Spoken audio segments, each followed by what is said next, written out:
Your fourth chapter is Let's Clean Together. So, in this video, we will read this chapter. So, open your book and take out chapter 4. So, student, this is your fourth chapter, Let's Clean Together. The student and teachers were celebrating Gandhi Jayanti on 2nd October in their school. School में student और teachers थे, वो celebrate कर रहे थे गांधी जयंती. 2 अक्टूबर को गांधी जयंती celebrate कर रहे थे स्कूल में teachers and students. Nikita took an active part in cleaning the school to celebrate Gandhi Jayanti under the Swachh Bharat Abhiyan और Clean India Mission. Clean India mission और स्वच्छ भारत अभियान के अंतर्गत जो स्कूल में गांधी जयंती सेलिब्रेट करने के लिए निकिता ने एक एक्टिव पार्ट लिया, वो था स्कूल को क्लीन करना. She along with all her friends pledged to keep their school neat and clean. This is what they did. स्वयं और अपने दोस्तों के साथ उसने प्रतिज्ञा की अपने स्कूल को साफ सुथरा करने की, और उसने यह किया भी.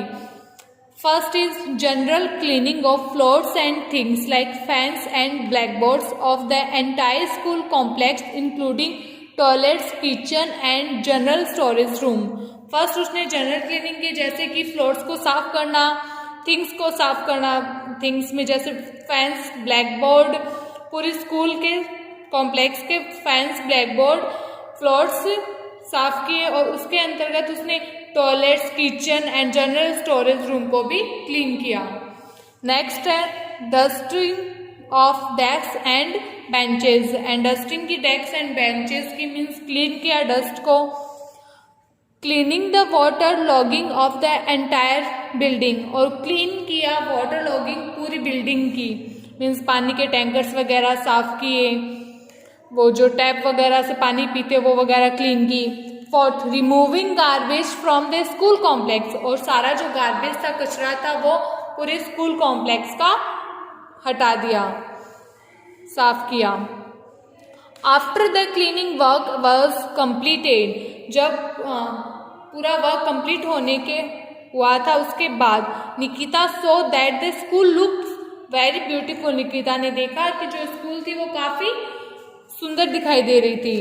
When Nikita reached home she narrated the entire incident to her mother and promised to help her in cleaning their house.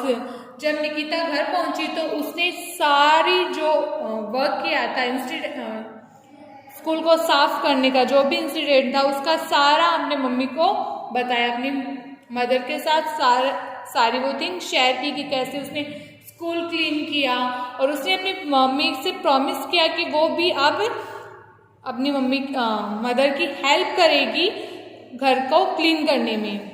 और parents feel happy when we help them, हमारे जो पेरेंट्स हैं वो खुश महसूस करते हैं जब हम उनकी हेल्प करते हैं. We also feel joy when we help our parents in cleaning our house, और हम भी काफ़ी खुश महसूस करते हैं जब हम हमारे पेरेंट्स की हेल्प करते हैं हमारे घर को क्लीन करने में. नेक्स्ट है स्वच्छ भारत अभियान. स्वच्छ भारत अभियान और Clean India Mission was launched in our country on 2 October 2014 as a national movement.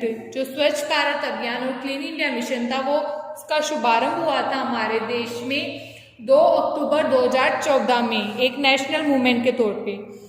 This national comparison aims to achieve the vision of a clean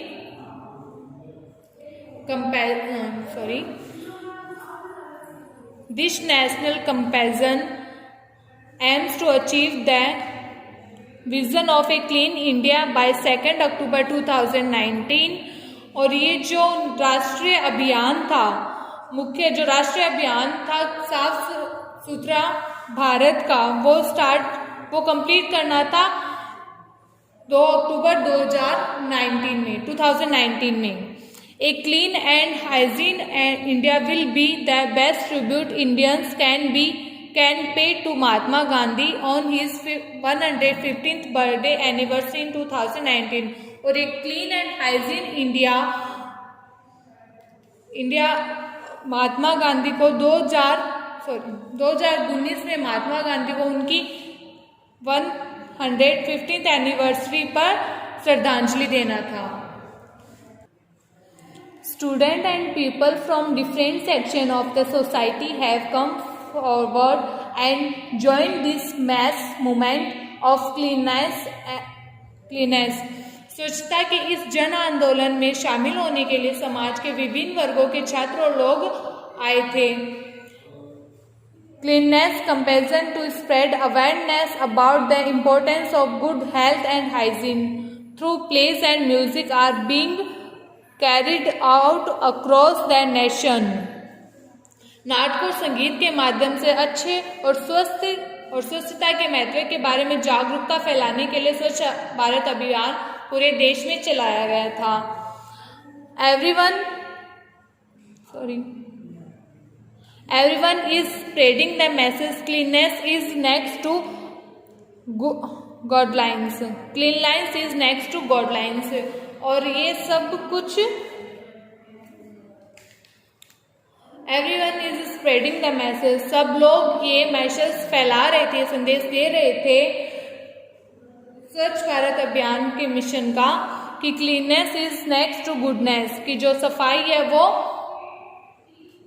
गॉडलाइंस है, मतलब cleanliness is next to guidelines।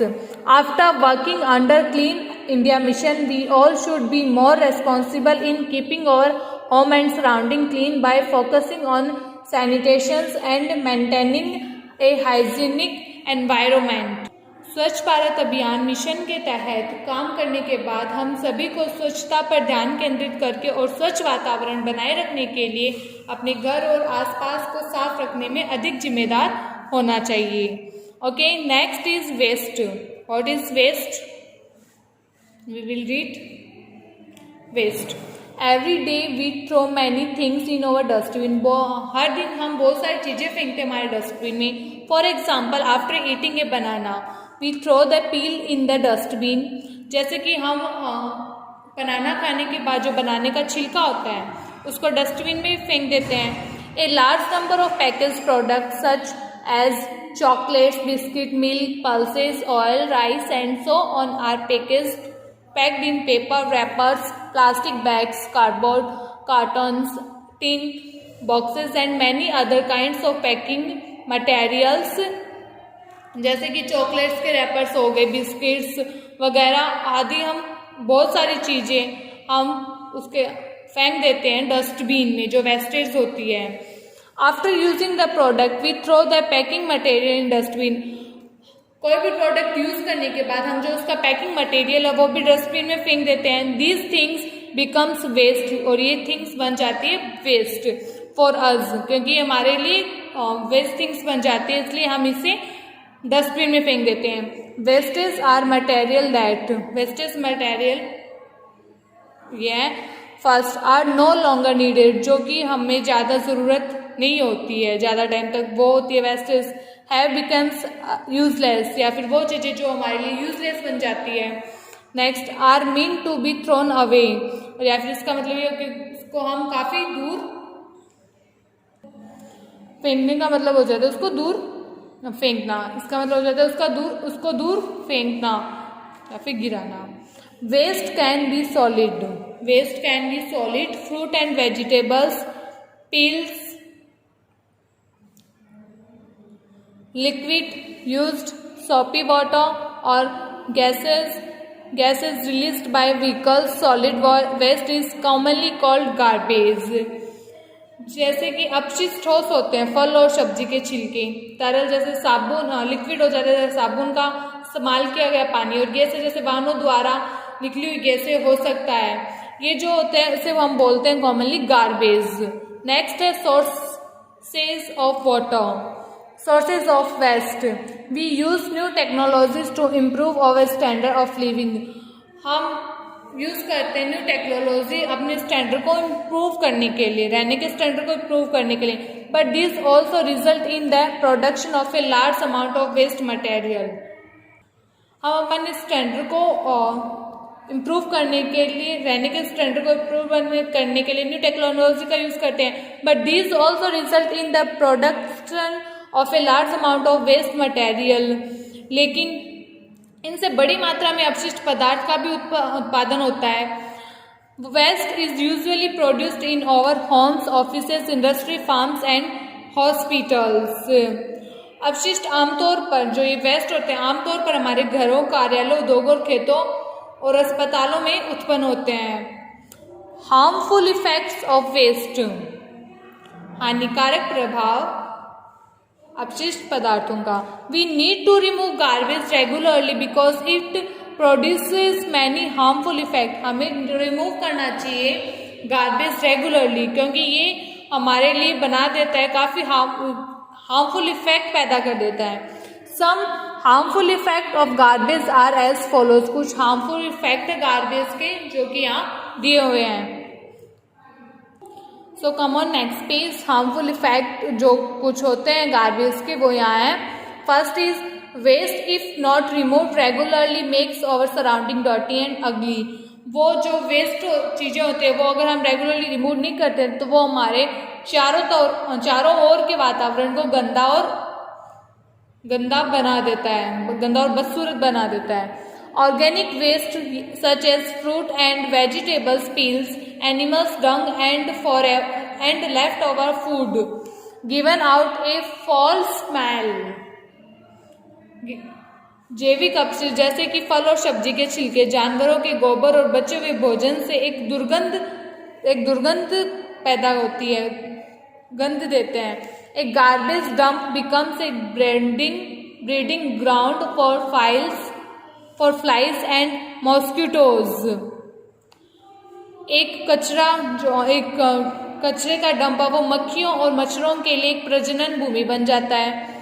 These organisms spread diseases like stomach infection and dysentery।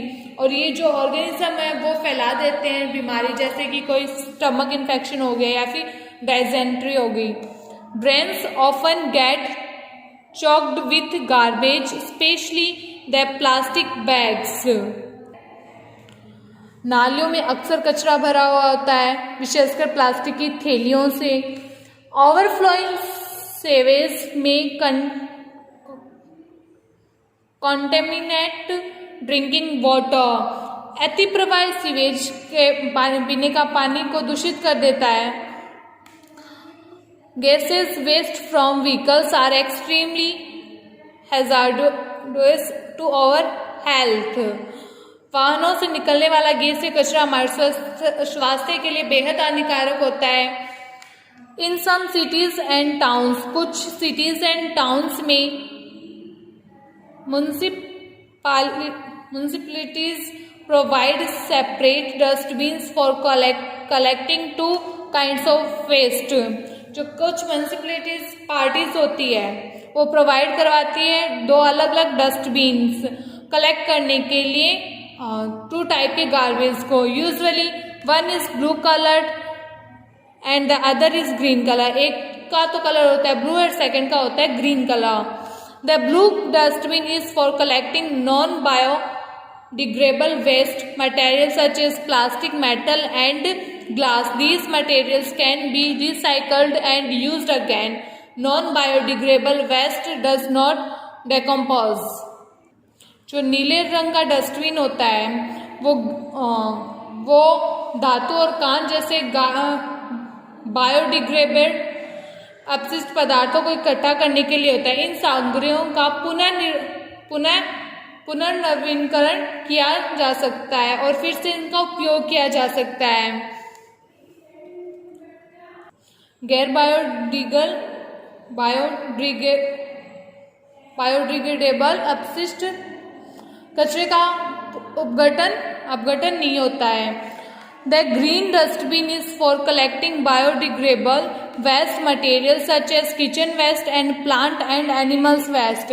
Biodegradable waste rots completely by the action of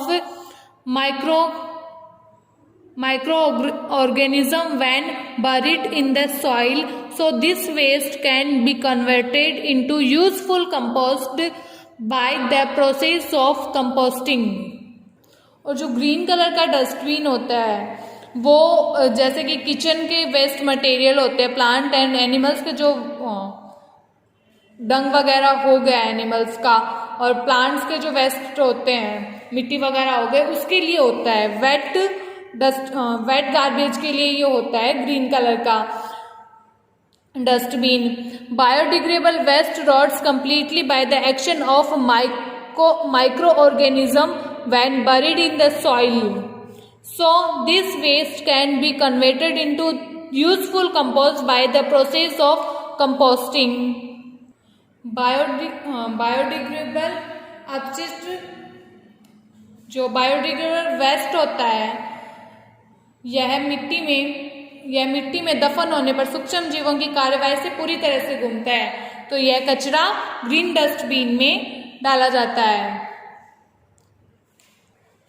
and so this waste can be converted into useful compost by the process of composting. और यह कचरा एक useful खाद जो होती है उसमें convert किया जा सकता है। ओके, सो इसलिए इसे ग्रीन डस्टबिन में डाला जाता है। So student